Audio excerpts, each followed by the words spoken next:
ओम नमः शिवाय। आज श्री शिव पुराण के अंतर्गत रुद्र संगीता प्रारंभ हो रही है द्वितीय खंड में, जहाँ ऋषिगणों की आपस में वार्ता होती है और श्री नारद जी का कामदेव पर विजय। इसी कड़ी में सूत जी महाराज से ऋषिगण बोले कि हे देव, आपने विद्येश्वर संगीता का उपाख्यान भली भांति सुनाया।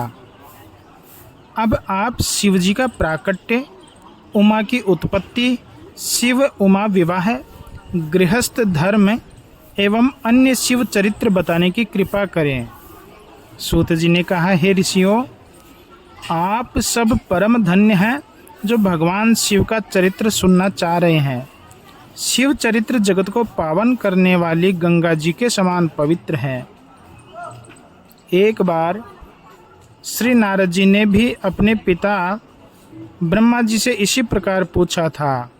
ऋषि वृंद कहने लगे कि हे सूत जी, यह संवाद तो हमें विस्तार पूर्वक ही बता दीजिए, ऐसी कृपा कीजिए।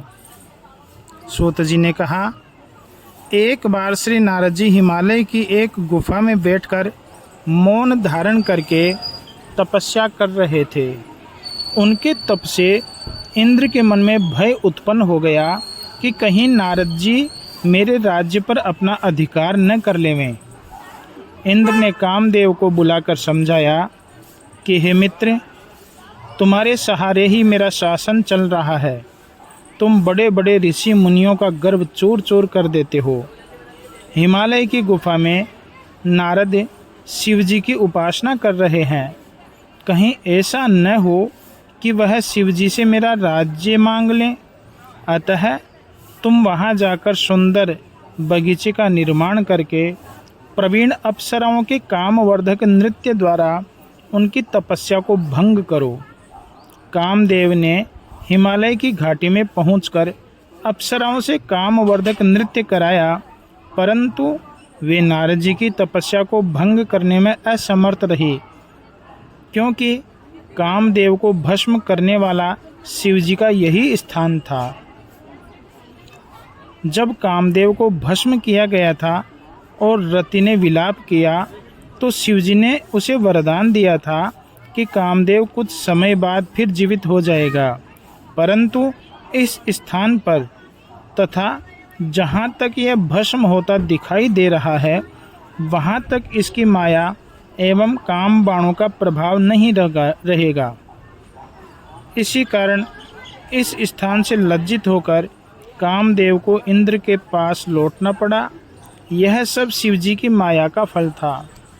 बहुत समय पश्चात नारद जी तपस्या से जागे, तब उन्हें अपने द्वारा कामदेव पर विजय का ध्यान आया। इससे उनके मन में अभिमान जागृत हो गया। नारद अपनी इस विजय को बताने भगवान शिव के पास कैलाश पर्वत पर गए। नारद जी ने शिव जी को प्रणाम किया और गर्व में भरकर कामदेव पर अपनी विजय का समाचार उन्हें सुना दिया।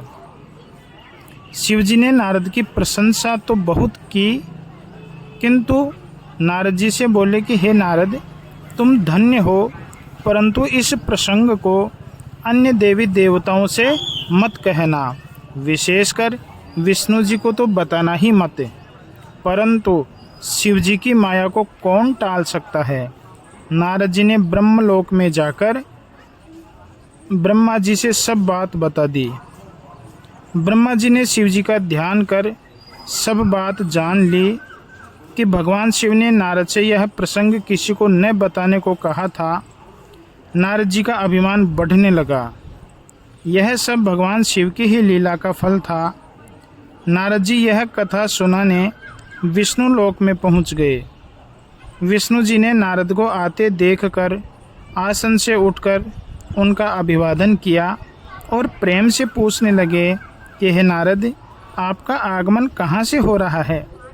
विष्णु जी की बात सुनकर नारद जी ने गर्व से अपनी कामदेव पर विजय की संपूर्ण कथा सुनाई।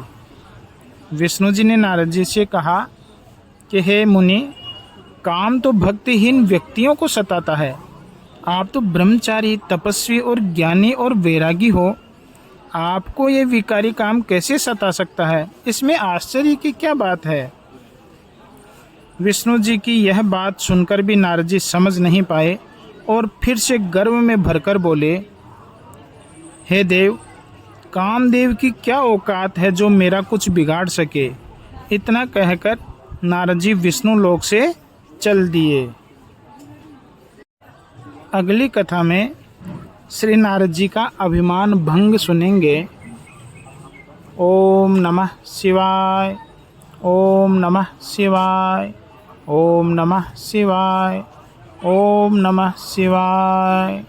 आज श्री महाकालेश्वर उज्जैन की नगरी में क्षिप्रा के तट पर इस कथा श्रृंखला का समापन करते हुए अगली कड़ी में आप कथा और सुनते रहेंगे।